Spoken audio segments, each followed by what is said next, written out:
ìdóde.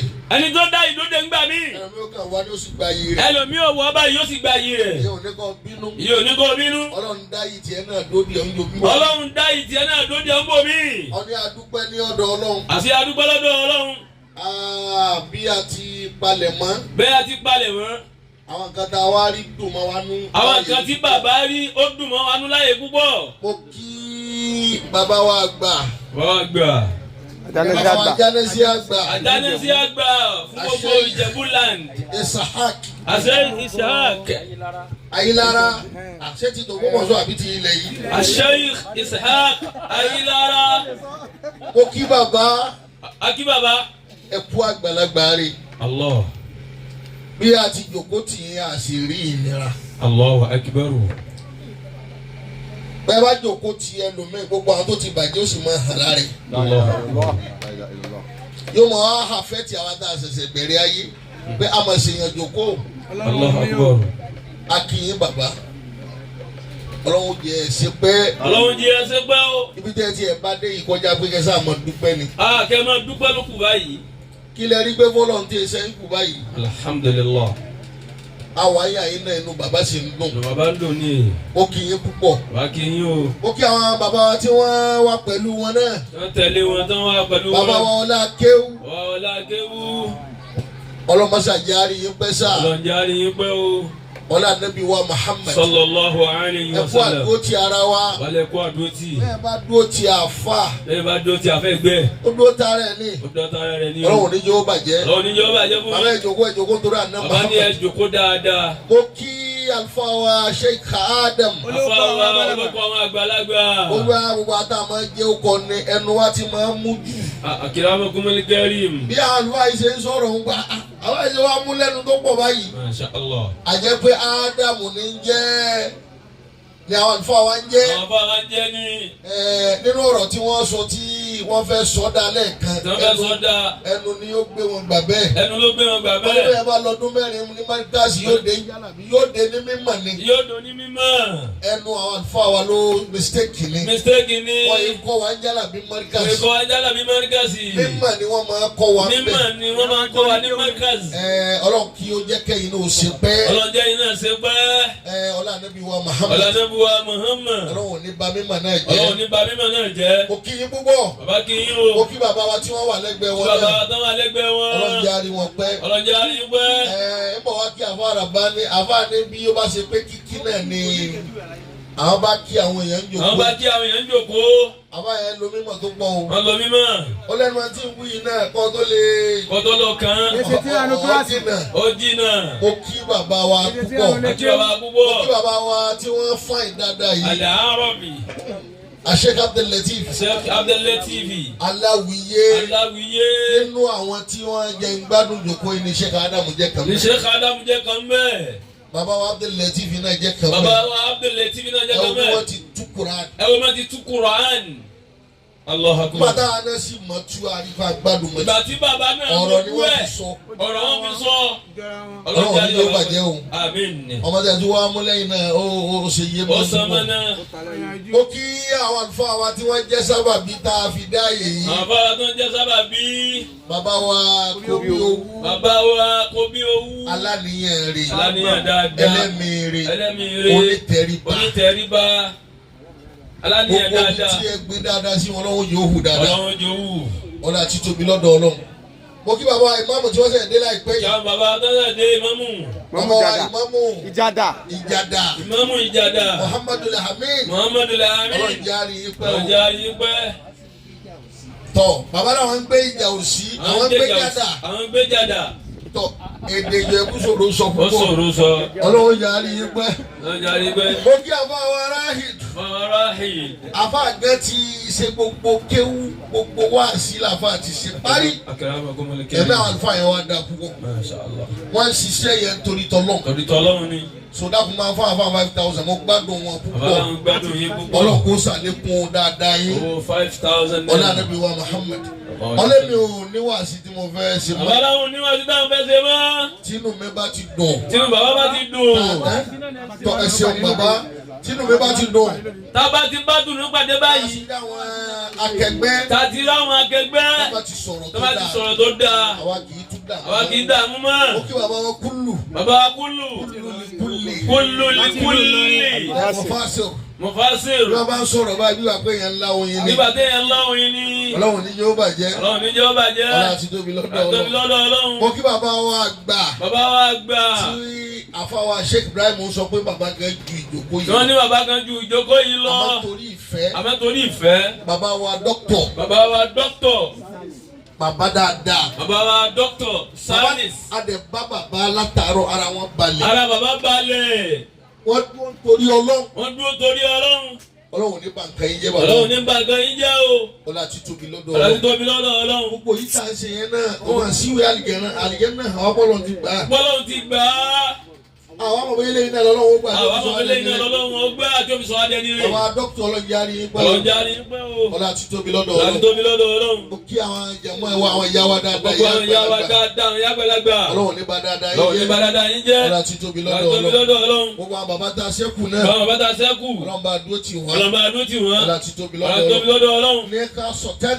Ní àdáyẹrí. Alfa wa Rabbani. Alfa wa Rabbani Al-Mawadda. Wo àfáà yẹn lórí afẹ́fẹ́. Kiramakumul Karim. Pẹ̀lú àwọn ìran ọ̀nà mẹ́ta. Àkọ́kọ́ àfáà rẹ̀ wà. Allahu akbar. Ìrẹwà àfáà láti jọ́ tẹ́ máa ń wo àfáà lórí afẹ́fẹ́. Àfáà ń múra tínú yóò dùn. Jamalata. Ẹwà yẹn wá rèé ó lè jẹ́ pé ẹwà tí kó bá yẹn lẹ́lòmíì máa ń ní. Akramakumullah. Kò ní jẹ́ ẹwà tọ́lọ́hun.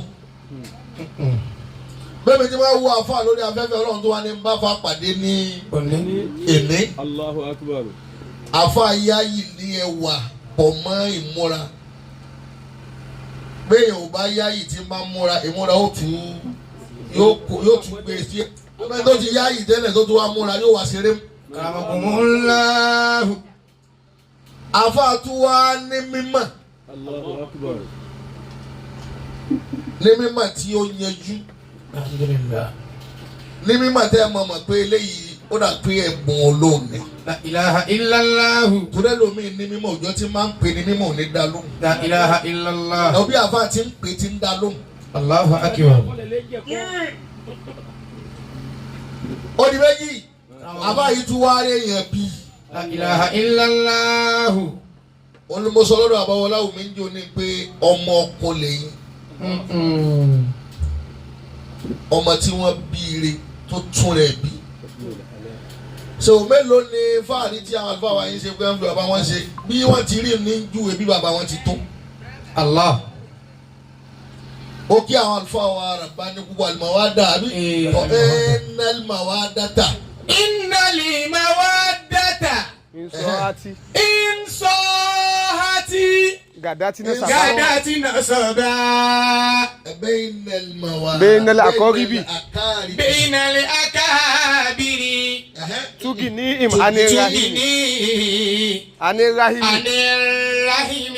Innal mawaddata insohati gadati nasaba. Innal mawaddata insohati gadati nasaba. Bainal abaibi. Tuginihim anirahimi. Wọ́n á gbé mawadda náà làbá ń jẹ́. Innal mawaddata. Innal mawaddata ya. Òyìnbó tèmi náà ní Ìjẹ̀bú rè. Insohati gadati nasaba. Abáfẹ́ jáde ó lé tí mo bá mi wò bá ti wò tẹ̀síwá ni mo fi wò. Inshallah. Bàbá a lọ bí ilé àní lọ bí ilé. Àsìgbà rẹ̀. Olóògbé wa ní ẹ̀yìn. Innal mawaddata insohati gadati nasaba. Tó bá yẹ kó sọ tẹ̀síwá nílẹ̀ ló bá ta kìtì ní ànílé yẹn. Innal mawaddata insohati gadati nasaba. Ìfẹ́ rere ìfẹ́ òdodo. Èyẹ lè fẹ́ràn yẹn tẹ́ ẹ̀ níjọ ṣe tẹ́ ẹ̀ ní súnmọ́ra yẹn. Innal mawaddata. Ọlọ́run wáyé yẹn tí kàn ń gbọ́ hùn wa tó sì tàtàrà bẹ́ẹ̀ tó fẹ́ràn wa. Innal mawaddata. Ọlọ́run wáyé tí oníwárí ti ń kó wa jẹ. Innal mawaddata. ìsọ àti gàdá tí náà sọ̀bà. ìfẹ́ a máa sọ yẹn di ìran ẹbí wọn sì níjọ bí yín pọ̀. bẹ́ẹ̀nàlì àbá ibi túgìní àníròyìn. orílẹ̀ ọmọ wa jáde látara àfẹ́ yẹn wá dúró àǹfààní tá a ṣe lára fáwa rabani alimawada. bẹ́ẹ̀nàlì àbá ibi túgìní àníròyìn. ẹ bá délé ẹ bá ń kí bàbá. akramakumullah. ẹ wá ní ẹ bá ń sọ fún wọn pé wọ́n rí àwọn ọmọ bí ẹ bá ní wọ́n rọ́ ọmọ bí ẹ̀yin nìkan nù. wọ́n rí àwọn ọmọ bí. àbá ibi túgìní àníròyìn. ọlọ́run ní ká ọlá bàbá náà jẹ́. àmín. ọlá ti tóbi lọ́dọ̀ ọlọ́run. àmín. mi ò lọ́rọ̀ lẹ́yìn pé ká bá wọn àlùfáà wa dúpẹ́. bí ó ti mọ iye tí a ń rò pé kó rí báyìí náà ọlọ́run tún lè bàjẹ́ jù báyìí lọ. bí a ti ní nǹkan kan ṣe gbogbo orí ọlọ́run tún lè ẹ fojú rọ́bẹ̀. Allah. ó gbé tẹ́ǹtì àti láwà ní ẹ máa sáré kí lè ṣe àṣàṣì láwà pé inú abá lọ́lọ́run bí. kí sí sàdánwò. bóyá nìkan ń bọ̀ wá bẹ́ẹ̀ tí ó wà kú sí àyè lọ́lọ́run fi ṣe bẹ́ẹ̀ tẹ́ ẹ̀ mà. kò sí nǹkan kan tí èèyàn bá ṣe tí ò bá rí bó ti rí àkọ́kọ́ àti sòde. so nǹkan mi ń bẹ lọ́dọ̀ ọlọ́run àti tẹ́ǹtì àtẹni tí ó ṣe àtàkàtà ń bọ̀ tí ò ní ṣe é ṣe. La ilaha illallah. ilé ìtì kọ́kọ́ ṣe. so àwọn nǹkan tó wá kú dé ẹ máa ń retí nǹkan ní nǹkan ó lè má ṣe ọlọ́run lè dá dúró fún yàn dìgbà míì. lọ́n lè dá dúró. mo kí àwọn àlùfáà wa Sheikh Ibrahim ipamurre àgbà. Masha Allah. ọlọ́mùbá kí àbáwá Hamza. àmín àmín àmín. ọlọ́mùbá sàlékùn kẹ fún wọn. bí mo ti wo kíní yẹn àwọn àgbàlagbà ń sọ pé gbogbo nǹkan lọ́lọ́run ṣe fún wọn. Allah. owó làwọn yẹn máa rò pé ní nǹkan ni owó dà gẹ́gẹ́ bí irinṣẹ́ rẹ ni èyàn lè lówó kó do lórí ibú tó ń towó rẹ̀ wọ́n sì máa pè ní olórí ibú abatẹnijẹ́ apanilẹ́kùn jayé. àwọn ẹ̀ bá níwà tó níwà rẹ tó dáa kódà mímọ̀ bí mímọ̀ ti dáa tóun kìí soríire ká ní mímọ̀ ká mọ̀ ẹ́ wí òpin oríire o ìkéré bò ló jẹ́ oríire. Allahu akbar. ìwà ju gbogbo ẹ̀ lọ ìwà bàbá tó wá bí wọn ni wọ́n ń sọ yìí. La ilaha illallah. wọ́n ń júwe bàbá tó bí yín pé bàbá rẹ̀ ni. wọ́n tún wọ́n sí láyé mọ́ wọ́n sì tún rántí pé èèyàn lẹ́tara rẹ̀ jáde. Allahu akbar. wọ́n mọ̀ kí yín púpọ̀ rọ̀. àwọn bàbá rẹ̀ dákun lápapọ̀ bisimilahi ìkúlù wọn lọ. bisimilahi rahman rahim qul huwa Allahu ahad Allahu samad lam yalid wa lam yulad wa lam yakun lahu kufuwan ahad. àfa kan wọ́n sọ pé wàzà kàmákárì mẹ́lẹ̀ àkàlẹ́kì ó fẹ́ júwe ìwà. An-nasu hadha azuhum malu. Azuhum malu. Waza ilmu. Wazaka makarimu. Makarimal akhlaq. Wazaka makarimal akhlaqi. wa izaru zikita. Wàyíbítà kàlíkọ̀tà mámúdàtà. Wákọ̀dí sọ́fà kàmákàsímù. Mọ́kàsímù lẹ̀ àrísàgé. èèyàn pọ̀ láyé bẹ́ẹ̀ bá bá ilé tí bàbá kọ́lẹ̀ bẹ́ẹ̀ bá wọ́n bá dé nípa bàbá tó bí yín níwà ó ti tó yín jẹ bí bàbá yẹn bá ti fi wá rí lẹ̀ fún yẹn ó ti tó. azuhu mẹ́lùn. owó lọ́lọ́wọ́ fi ṣẹlẹ̀ mí lẹ́sọ̀ yìí ò ní kó ní àtibọ̀tán rí. kàdá ìlmún. ìmọ̀lọ́lọ́wọ́ fẹ́ lomi àfẹnulọ́ máa fi sàánú bí iṣẹ́ Ádámà. babaláge baba ní àgbàjì baba Kàmálì tá ló fi bẹ̀rù ọlọ́. wọ́n bá kàmákàrí máa lè. tí èyí ṣe pé bẹ̀rù ọlọ́. àkàlàgì. bí wọ́n ti lé mẹ́tẹ̀ẹ̀ta ẹlẹ̀ náà wá ní àti ìwà. wà ìdáru síkítà kan. wà ìdáru síkítà kàlíkọ̀tà mahamudata.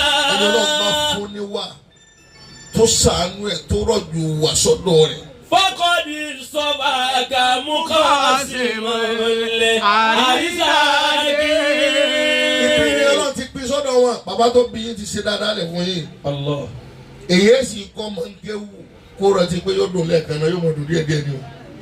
mo ẹ bá tún fẹ́ ṣe ìmí lọ́dún tí ń bọ̀ nísìn ẹ̀ tún fi ọdún yín dún ni. àfọwọ́ Adam lẹ́ẹ̀kan náà tó sọ̀rọ̀ lẹ́ẹ̀kan gbogbo ohun tí èèyàn ṣe láyé kò sí tí o lè tán lójú yẹn. àfi tí anabi ní khairukum man ta'allama al-Qur'ana wa 'allamahu. anabi ní bẹ́ẹ̀ tí máa wọ ẹ̀fí mọ̀ yẹn ẹ̀ ní tán. gbogbo yẹn tí bá ti ń kọ́ yẹn ní mímọ̀ àwọn tẹ́ ń kọ́ àwọn ọmọ tí àwọn ìyá tẹ́ lọ ọmọ tí ẹ̀ ń kọ́ wọn lẹ́kọ̀ọ́ yẹn àwọn lè má mọ rírì ẹ̀. oore yẹn kì í gbé kì í sì jẹ́ kó pọ̀ yẹn parẹ́. so ọlọmọsá dúró tì yín o. ọlọ́run dúró tì yín. la ilaha illallah. la ilaha illallah. bẹ́ẹ̀ bá rí tí ó dùn mọ́ yẹn nú. bẹ́ẹ̀ bá rí tí ó dùn mọ́ yẹn nú. ọlọ́run fẹ́ sọ̀rọ̀ ńlá. ọlọ́run fẹ́ sọ̀rọ̀ ńlá fún yẹn ni. ọlọ́run fẹ́ sọ̀rọ̀ ìdùnnú fún yẹn. ọlọ́run fẹ́ sọ̀rọ̀ ìdùnnú fún yẹn ni. lẹ́yìn eléyìí bá ṣe jòkó yìí. lẹ́yìn eléyìí bá ṣe jòkó yìí. ìdùnnú ńláńláńláńlá. ìdùnnú ńláńláńláńlá. ọlọ́mọsá fi ránṣẹ́ sí. ọlọ́mọsá fi ránṣẹ́ sí. ọlọ́run àti tóbi lọ́dọ̀